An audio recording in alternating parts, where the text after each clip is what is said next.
Good afternoon and welcome. Thank you so much for taking the time and energy to make space for community this afternoon. My name is Jessica Mull, and I'm the Interim Executive Director of the Center for Women's Leadership. Here we are.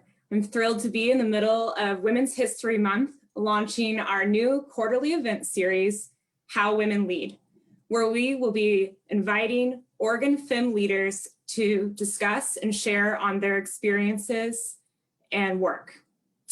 Thank you so much to our sponsor, Tillamook Creamery, for making today's event possible. Without further ado, I'd love to introduce today's moderator, Lisa Watson, the Executive Director of American Leadership Forum, Oregon. Lisa is a recognized community leader with relationships both in and outside of the American Leadership Forum Senior Fellowship Network that will be key to advancing our goal of strengthening and leveraging the network to meet the numerous challenges faced by Oregon today and in the future. Lisa, good afternoon and welcome. Thank you so much, Jessica. I really appreciate that warm welcome. And thank you to all of you for being here today and taking an interest in this really important subject.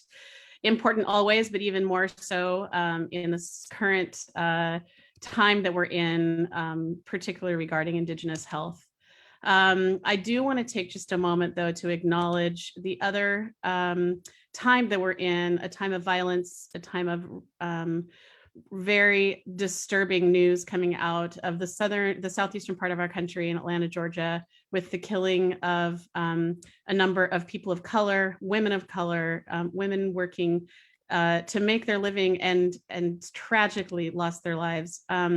I feel like the most honorable way to do that is to elevate the statement that came out of one of our local organizations, Apano, about this. And after the statement, I'd like to invite all of us to join in just a moment of silence and reflection and remembrance for the people that we've lost.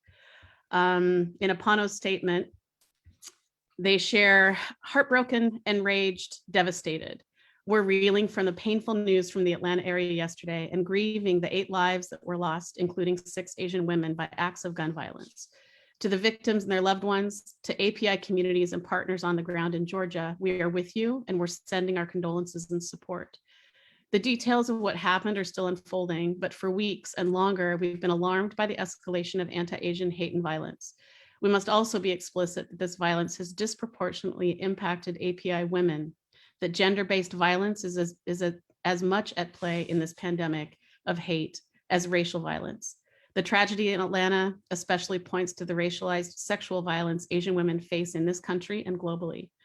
We know this is a scary time for our API community, and this news continues to heighten fears, especially among women, gender nonconforming, femmes, and trans community members, and it's unacceptable. We must continue to support each other and demand our rights and safety. We call on our allies to do so with us, to condemn the racism and violence inflicted on API communities that we know is all too similar to our BIPOC neighbors and partners. We must care for each other and work together to root out the racism that threatens all of us. In the days to come, there will be many ways to show support and take action. Their statement is followed by a list of organizations that we can all support. I encourage all of you to support these organizations in whatever way you can. And thank you for taking the time to honor these people today. And let's pause for just a moment in remembrance.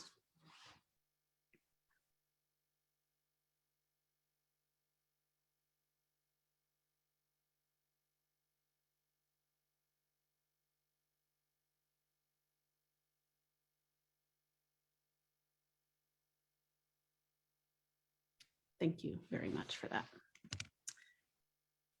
So I'm very excited to be here today in conversation with some amazing leaders in our community to discuss the very important subject of healthcare, particularly as it's regarding health inequities for Indigenous communities. I do want to start with a land acknowledgement, and before I read it, I just want to set a little bit of context for this by saying I acknowledge that land acknowledgements can be controversial.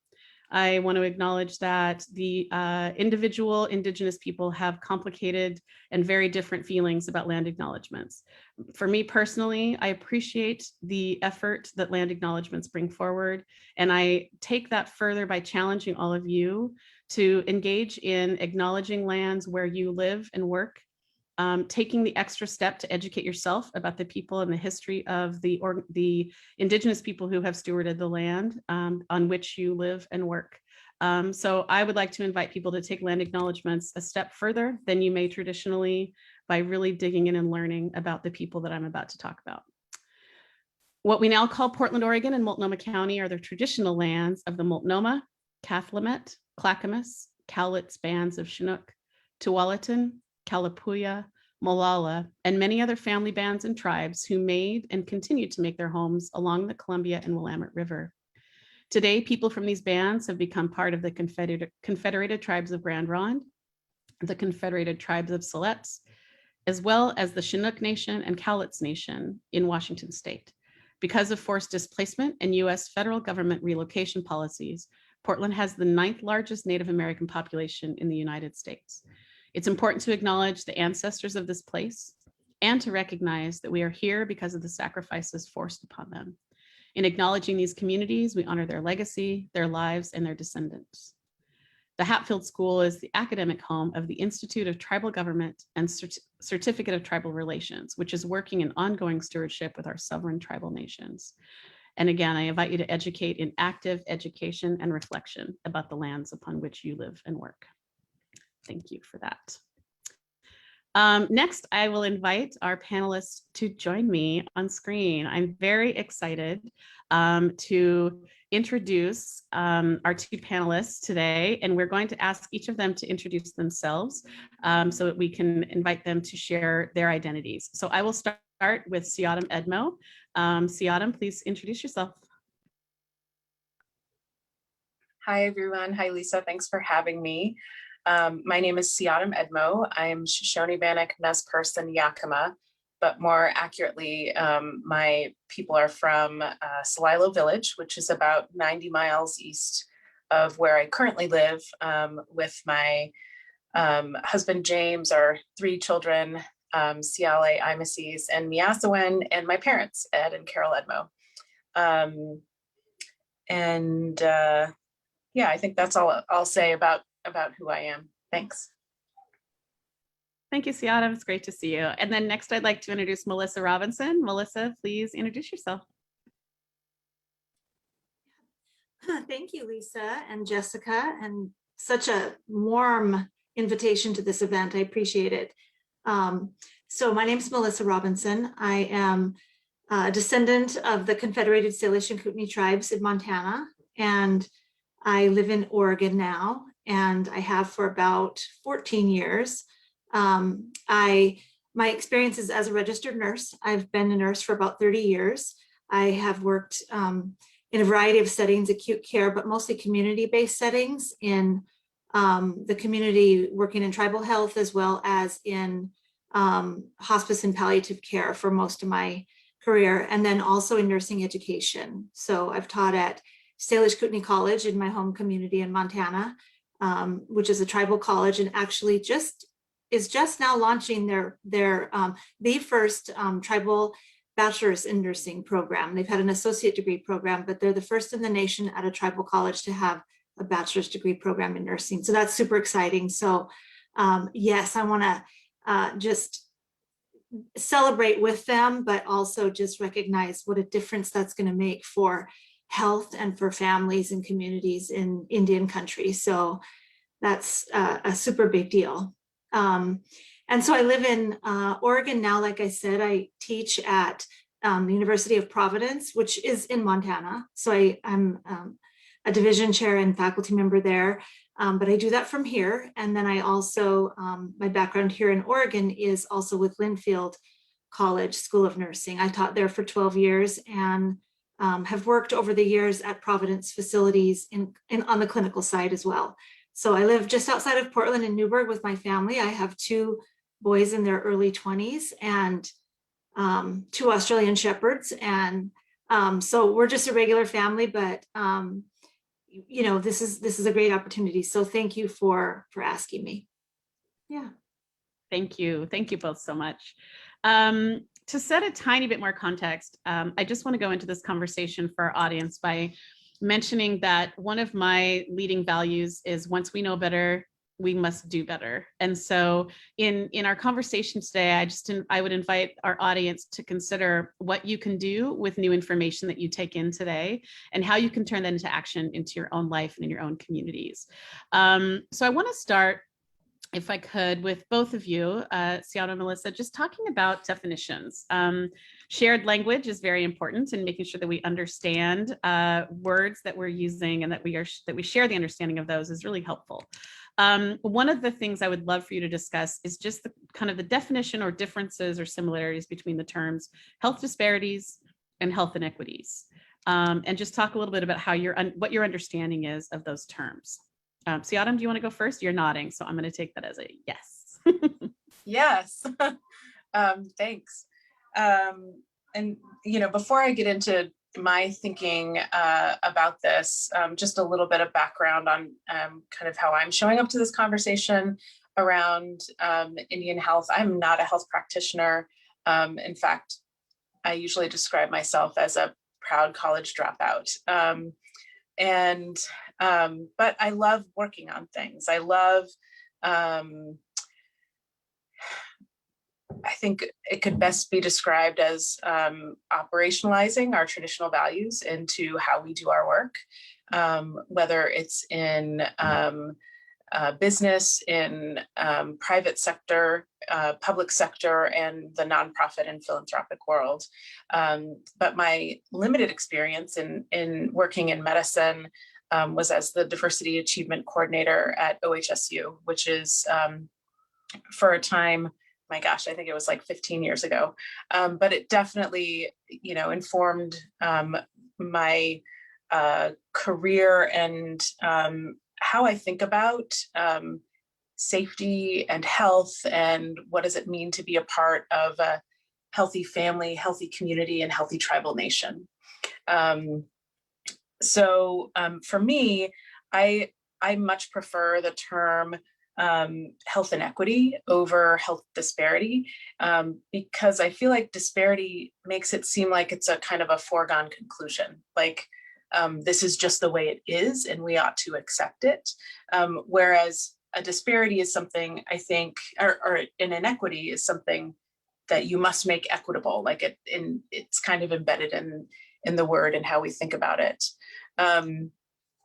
So that's just my, I guess, novice, unmedicalized take on the conversation between the two terms. I love that. I feel, Siadam, like the word inequity calls for change. I think that's sort of what that's a great understanding of that. Melissa, do you want to add something? Yeah, disparity is really, what it really means is different. And we need to get away from that term, because it isn't that a certain group or population or individual is different when they enter the healthcare system or the educational system. It's that they've had an unfair, they've had disadvantage. Something's been unfair or unequal. And so my perspective to share, and Siadam, I loved when we met, one of the things you said when you said you were a proud college dropout, you said, I really like things that are hard.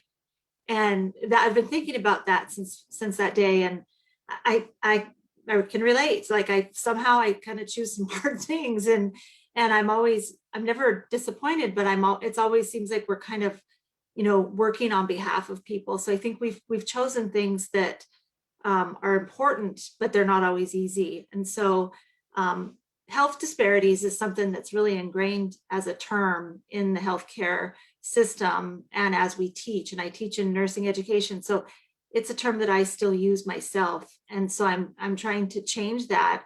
However, I've taught courses by that title. I've, assigned books, readings, there's research. It's not an easy thing to kind of do, but I think we can, in higher education, if you do, or in education just all around, whether it's early childhood or across the board in education, what I've learned is that as adults and youth enter the education system, it is not that they are different or that they lack talent or ability. It's that the opportunities haven't been equal. And so when we can create an equitable playing field for opportunity, then, you know, we're going to be better at those terms, I think. That's great. Thank you both for that. Again, I think it's important for us to understand, have a shared understanding of a term that's that loaded and that important. So I want to talk a little bit about what another sort of shared definition, and that is, what are we talking about when we say healthcare for Indigenous people? How does healthcare for Indigenous people look different from the way other people may access care? What are different ways Indigenous people gain access to healthcare, and what roles do differences in access play in people's lives?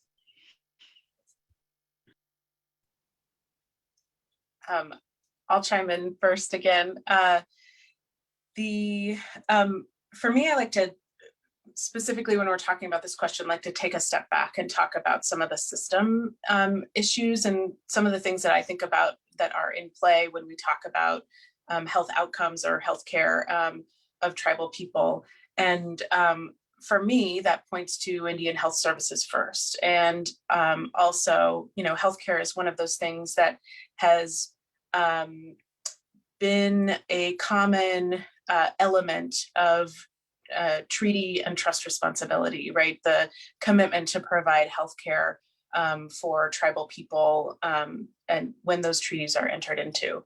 So, and at the same time, right, in this time when we're talking about, you know, kind of racial reckoning around whether we're talking about reparative or restorative or transformational relationships with tribal people, I'm like, well, first we gotta like actually do the basic thing, which is something that we've never done, which is fully fund Indian health services.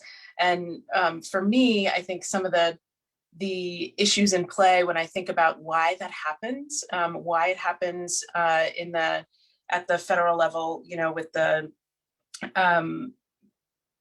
every time, you know, we're considering, you know, what the budget is going to be for Indian health services, right? It's like the myth of scarcity becomes actual scarcity. And the way that I think the dynamics that I've seen within tribal communities, particularly in the Northwest, around how health dollars are managed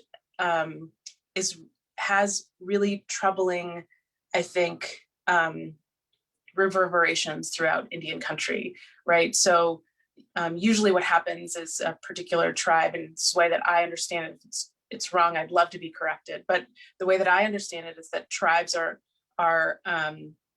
allocated a specific amount of dollars, and those dollars are to last for that tribe for the entire, you know, budget duration, whatever that is. And I think elders have gotten very aware that this is the case.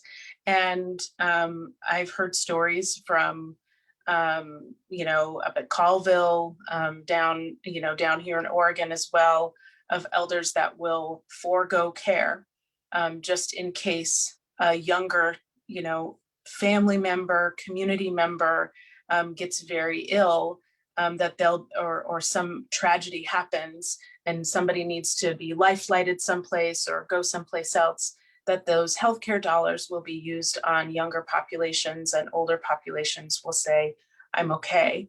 And basically that's a lot like, you know, forcing our elders into positions where they're choosing between their own life and livelihood and the livelihood of their children and grandchildren.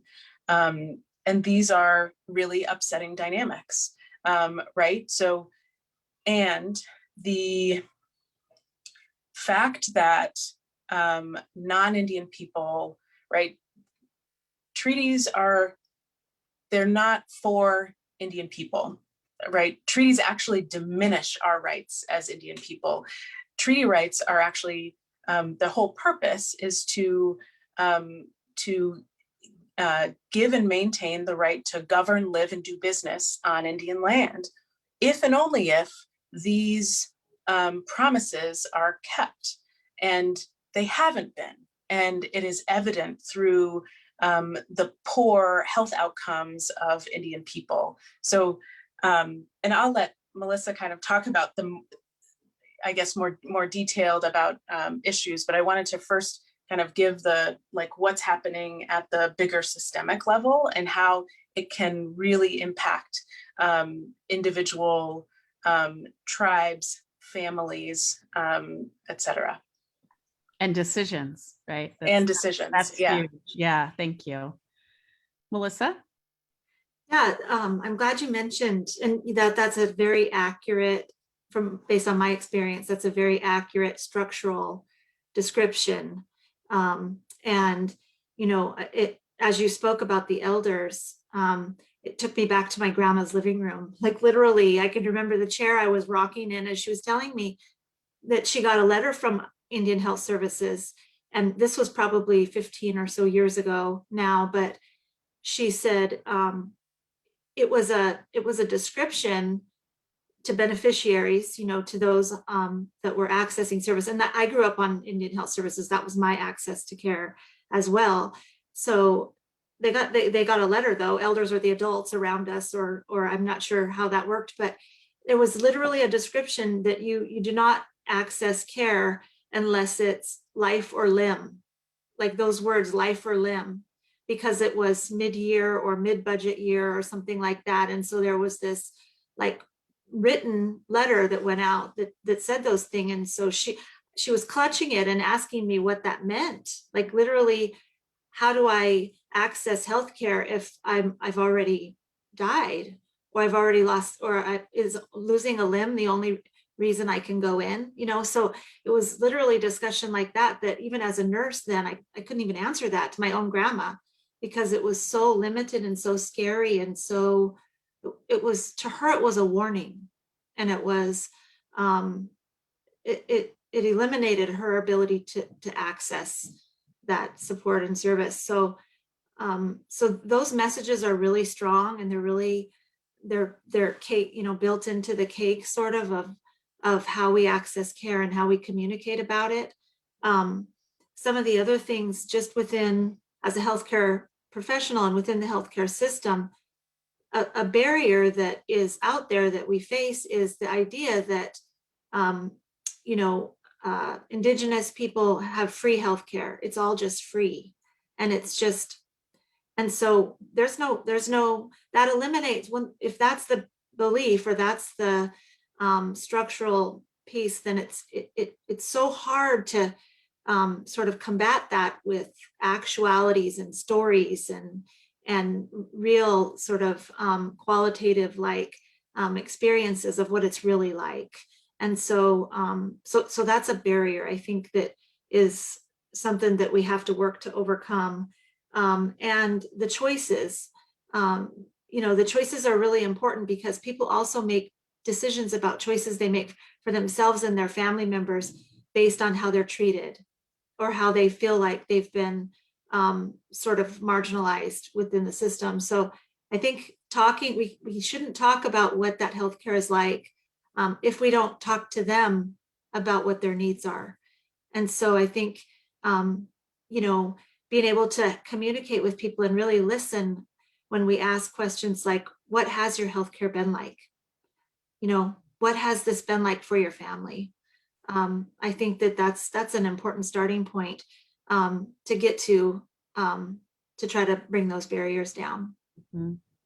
Yeah, that's really important. One of the things that's on our discussion list today is to talk about trauma. And when you were telling the story about your grandmother, the first thing that came to me was, that's a trauma trigger, right? It's another time in her life when she's being faced with limiting access, being faced with realizing the decisions she's going to have to make that are going to impact her and her family.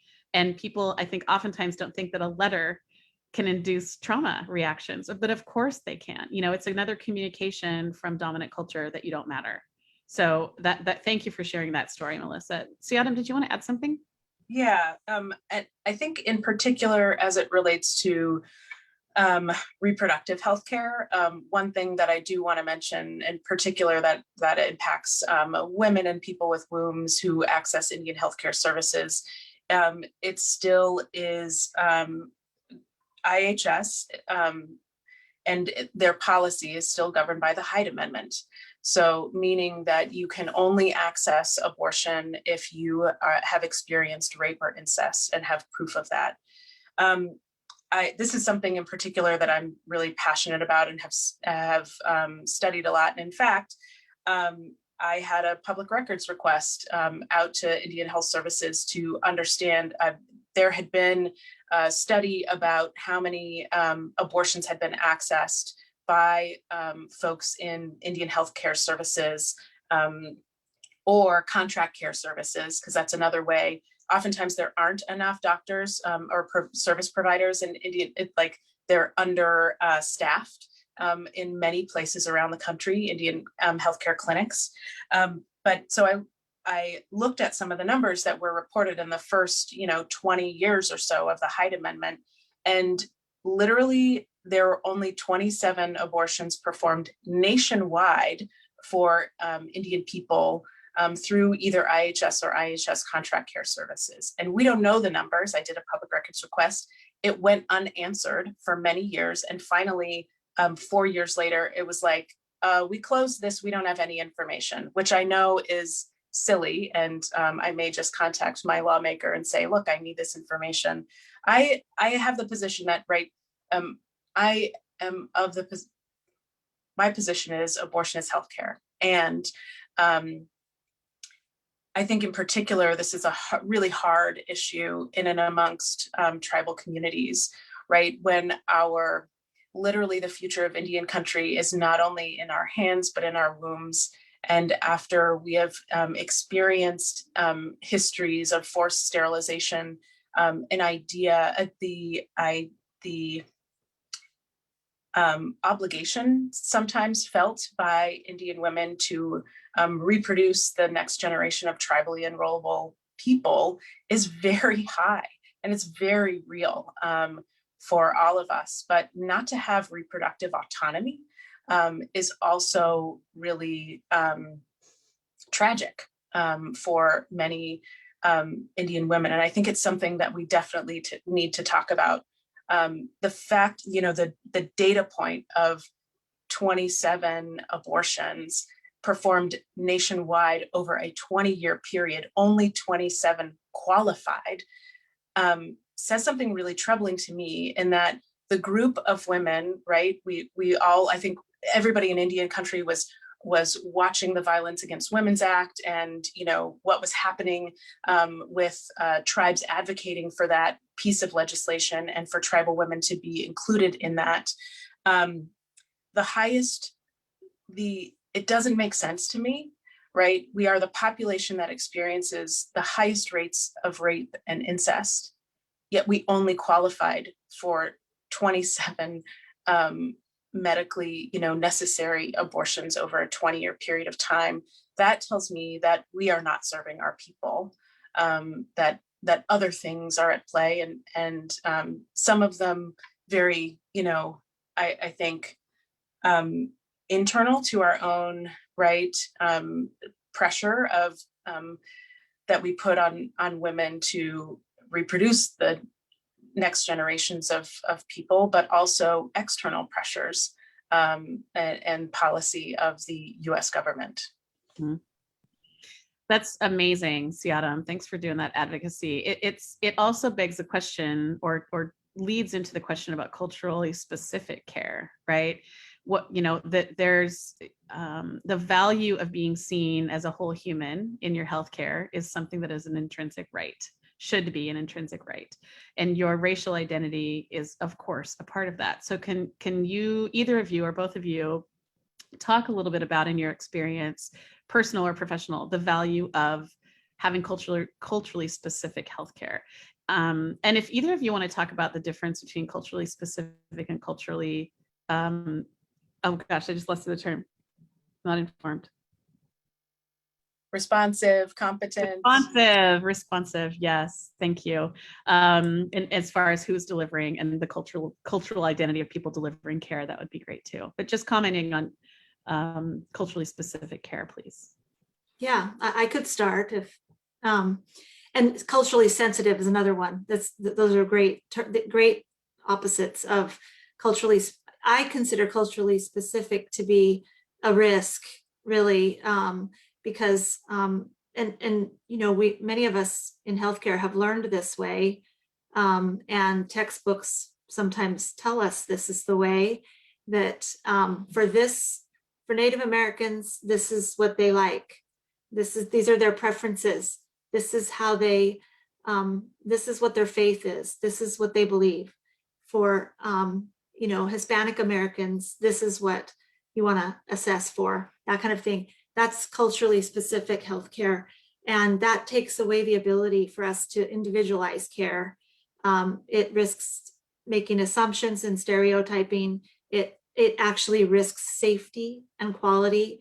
And it enhances our inability to develop trust, you know, and really deliver compassion and care. So I think the big difference is, you know, humility. When we can be humble about when we interact, you know, as people come to that interaction, whether it's healthcare or elsewhere, education or another type of social interaction. If we can be humble about what we don't know, because we know, I mean, we know less than we don't know. So, but that humility will help us listen. It will help us ask good questions. It will help us, you know, just demonstrate trust. And so I think my perspective in educating nurses is like, we don't have to have all the answers. We never will. And how would we have the answers to each individual person? So I think our own backgrounds too really help us with that humility. Like when it comes to patient autonomy and family autonomy and making choices, like my backgrounds, I want to be able to make my own choices, and I want to be able to have the ability to express my preferences when I access care. So our identities are informed not just by our ethnicity or our culture, but also by, you know, our socioeconomic status, our education level, so many different things. And I think it's important to recognize like how broad that can be, so that it's not just a textbook definition that ends up putting us at risk for stereotypes. Thanks, Melissa.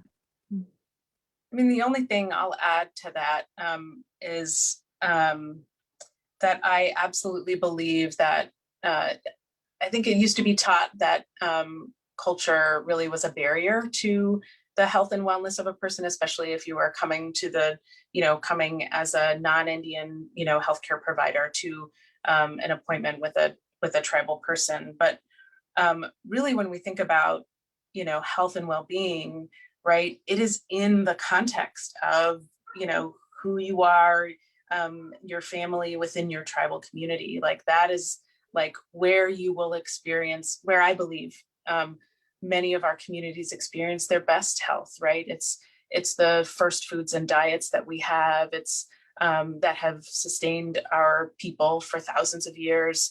It's within you know, our traditional family structures and extended family structures. And so I think culture should always be, especially for tribal people, looked at as something that is an accelerator to achieving ideal health and wellness for individuals. Yeah, that's a systems change question, right? It's how do we embrace the systems that are going to be affirming of all of our identities, and educating people to not only embrace but understand how to work within those systems. And it's a tall order, but it's doable. That's the thing, is these are things we can do. I'm going to share that we have about 100 more questions that I'd love to ask you, but I do want to talk a little bit specifically about each of your work. I want to start with Siadam. Can you talk a little bit about your professional role at MRG Foundation and the way that you responded this year to so many of the health crises you saw in Indian country? Thanks. Yeah, I didn't say I work at MRG Foundation now, and I've been here for a couple of years. And early on in the pandemic, we were a part of a conversation with some other foundations about, potentially making a pooled fund here in the region. And I'll just be honest and say, when it was clear to me that the priorities of that pooled fund were not going to be racial and economic justice, we pulled out. And that night, worked on a memo, and by 10 a.m. the next day, our board was voting to liquidate 30% of our operating reserves, which was about $300,000 at the time, and just start moving it out to communities. That $300,000 grew to just under $3 million in about 6 weeks. And we gave out the largest grant in the history of our organization to seed what is now the Oregon Worker Relief Fund, the nation's largest mass mutual aid program by and for undocumented folks at $111 million. And we did it by taking a risk and moving on our own and trusting communities most impacted.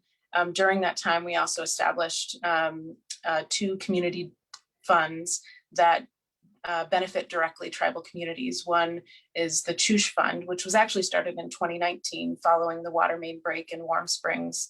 And the other was the Since Time Immemorial Fund. Both funds raised and granted out, it's funny, they're both at the same dollar amount about right now, but about $760,000 to tribal communities. And just to put that into perspective, we are quite possibly the smallest foundation in the state of Oregon. Our board designated endowment is about 5.2 million, which gives us about $200,000 to work with a year, which is not enough to sustain our staff of 6. But in the course of the last 12 months, in a typical year, we grant out about $500,000, but in the last 12 months, we've granted out about $6.5 million. And I think we've been able to have that impact because we have radically trusted community, radically trusted tribes to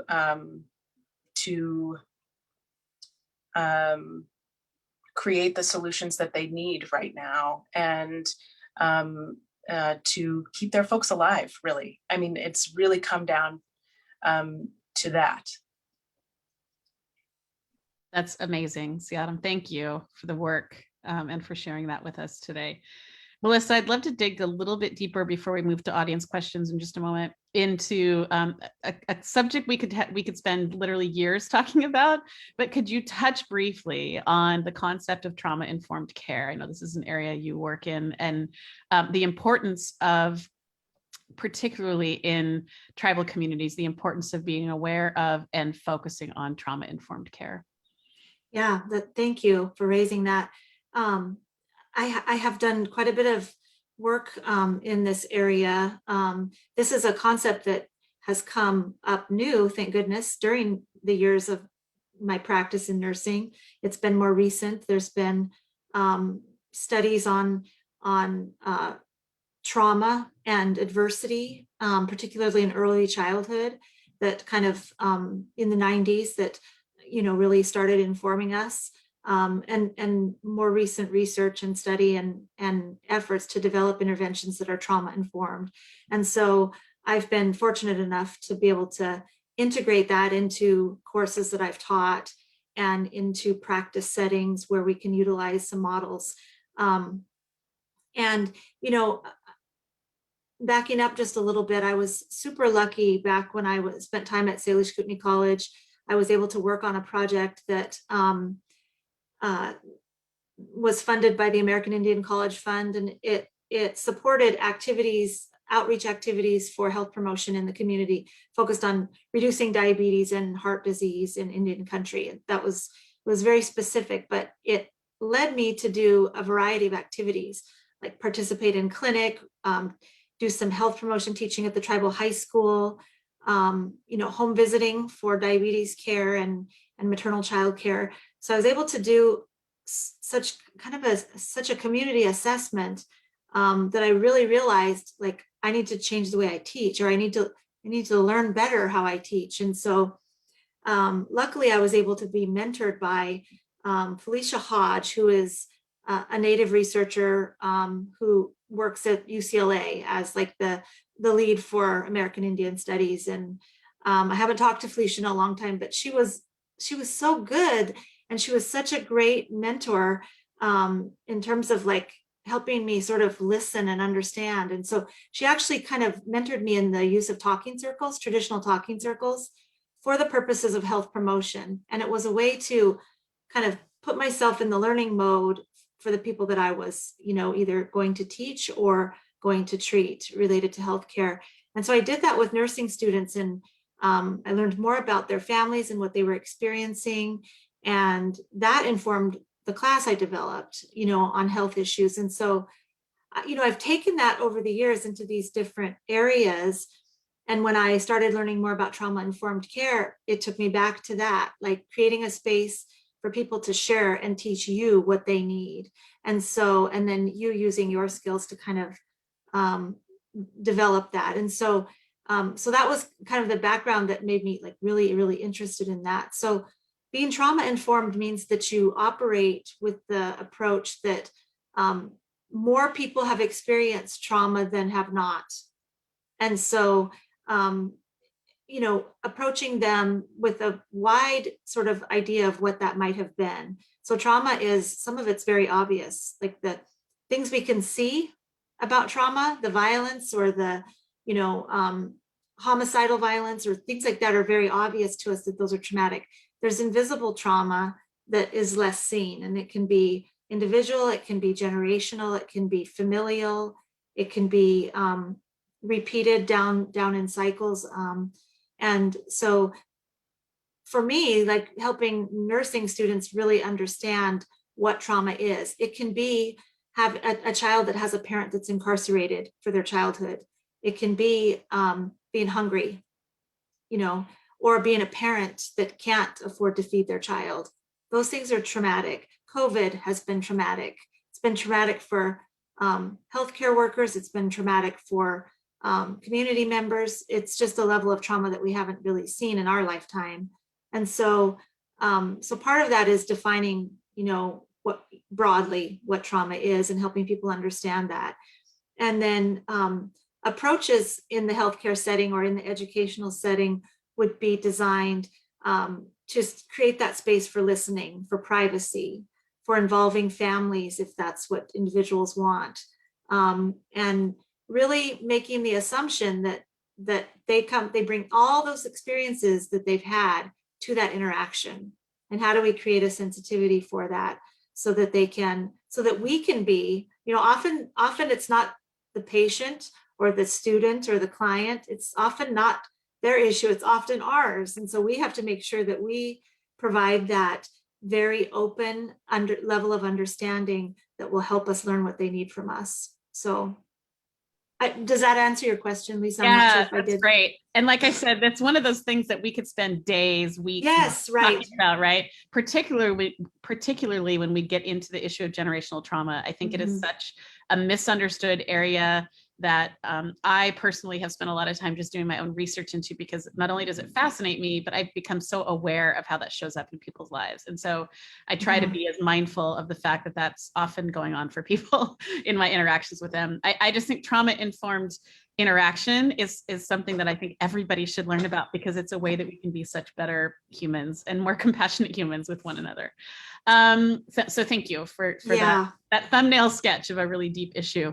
I'm going to move into some audience questions. The first is was started actually with an acknowledgement, and thank you for bringing up the issue of abortion and abortion rights, the complexities of that in Indigenous community. And this comes from a person who's working very deeply in that realm. So Anne would like to know, she'd love to hear about Indigenous traditional approaches to healthcare and how that interface can create tension with traditional healthcare.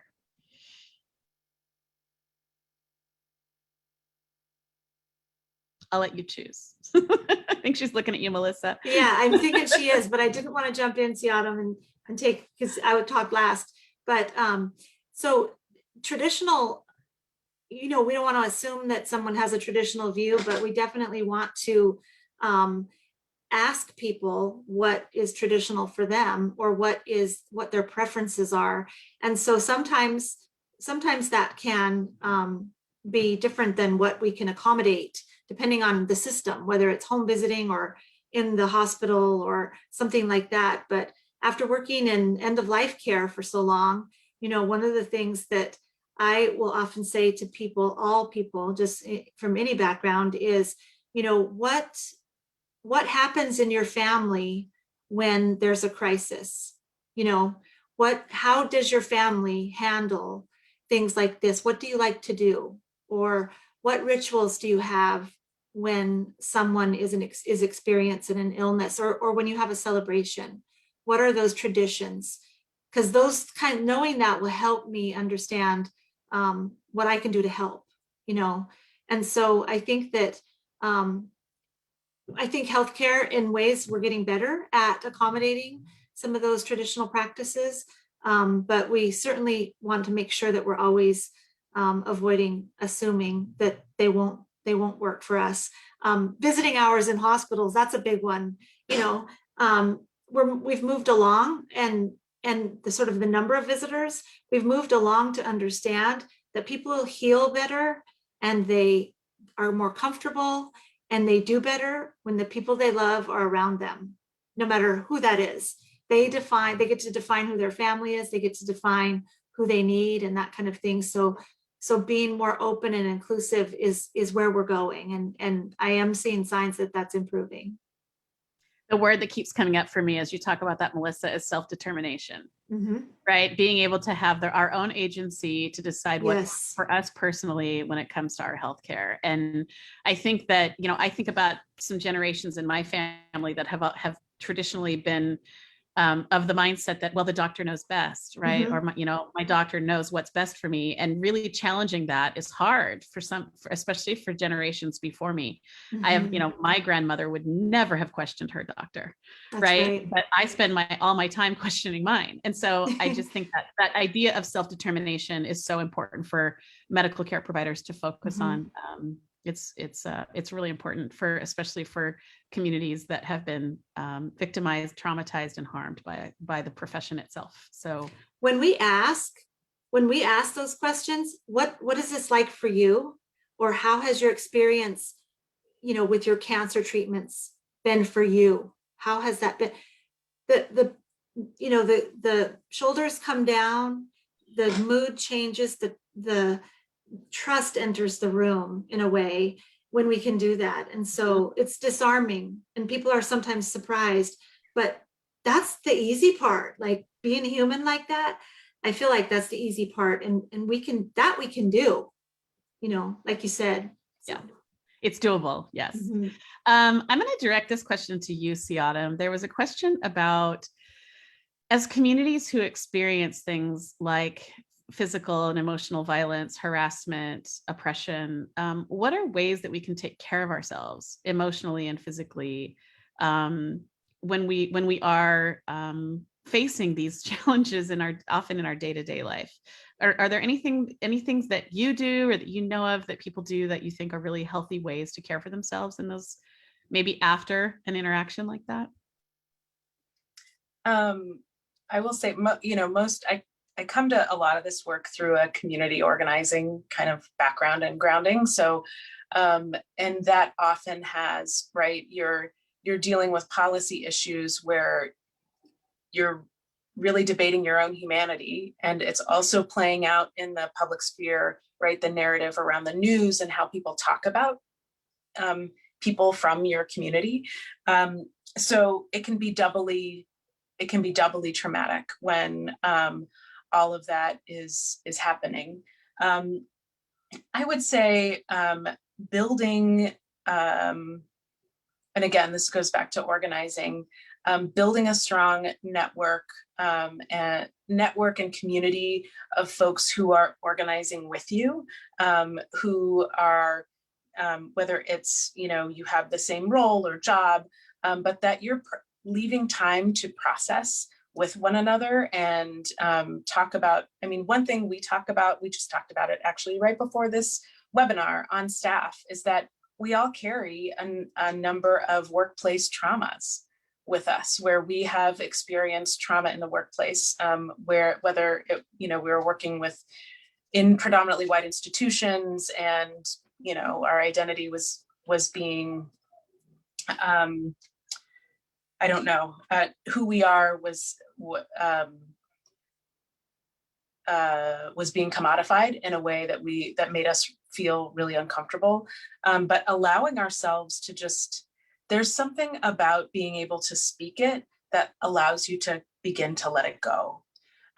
Because the act of, putting out there some of your, whether they're fears or things that you have happened to you, there's a process of being able to let it go once it has come out. And also it's letting our cohort of, folks who work at MRG right now know that, hey, this is my spot where I might be tender.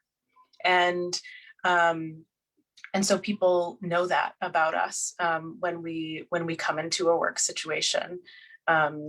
So that's what I would say. And all the good stuff, drink your water, spend time with your family and people you love, do all those things as well. Mm-hmm. Thank you. That's helpful for me, particularly in this setting we're in right now too. So thanks for the reminder. Melissa, I'm going to ask you to answer a question kind of short, and it's a big question. So do your best because we're getting close on time. But Max wants to know if there are resources or ways to include teachings on intergenerational trauma in medical curricula. So maybe people you know of, or resources, or maybe ways to introduce it, but just what are your thoughts on introducing the concept of intergenerational trauma in curriculum? That's a great question. And I don't have any resources off the top of my head at this moment, but it's not referenced a lot. I think that sometimes we can bring forward certain examples of, I'm thinking of one traumatic thing, like I teach public health. And so Hurricane Katrina, Mm-hmm. what the lessons of that have taught can still teach us. Some of those types of disasters and human rights violations and situations, COVID's going to be something we study for a long time. Some of those kinds of things are opportunities to bring in curricula. Obviously, I attended a tribal college, so the part of my liberal arts experience was Native American history and some of those, very deep traumas that still plague, our history. And so I think all of those types of experiences and the history on those issues are super important. And those are there for us to bring forward into curricula. Yeah, and I think, if I'm understanding you right, I think the power of making that the point that it's collective trauma can also help to destigmatize it, right? If we acknowledge that we are all in some ways have experienced trauma, and to bring up some of those really high profile, easy to identify ways in which we've experienced trauma, it can take away the stigma of saying that I've experienced trauma. I think that collective acknowledgement of the collectivity of it is important. It's a universal experience, a universal risk. Yeah, and there can be so much stigma around that. I really appreciate you pointing that out. I am having such a great time talking with you and both of you, and I wish we had 5 more hours, but unfortunately we're coming to the end of our time. So I want to first say my thanks to the two of you for your time and your experience and being willing to share your hearts with us today. And then I am going to turn it over back to you, Jessica. Thank you. Sure. I wanted to echo the sentiments from Lisa. Again, it's definitely really meaningful to be in this space with both of you this afternoon, actually all 3 of you this afternoon, and hearing from your experiences and learning from your collective wisdom. So I appreciate you taking the time to share with us this afternoon as we close out a good hour of community together. I just wanted to say thank you. And thank you to our audience for joining this afternoon, and Tillamook Creamery for sponsoring our event and making sure that it's possible. I'll try not to think about how much I now want squeaky cheese. Might make some weekend plans off of those feelings. Now, I just wanted to share as we close out, the Center for Women's Leadership is preparing to review and welcome our new Leadership Oregon 2021 cohort. And if you're unfamiliar with the program, I just wanted to drop it into the link here. There's still time to apply. The application doesn't close until tomorrow. So if you have college enrolled FEMs in your life, or you're a Oregon college enrolled FEM yourself, feel free to check that program out or share it along. We'd love to have you included in that application. Wonderful afternoon. Thank you again for a great conversation, and have a wonderful evening. Thank you.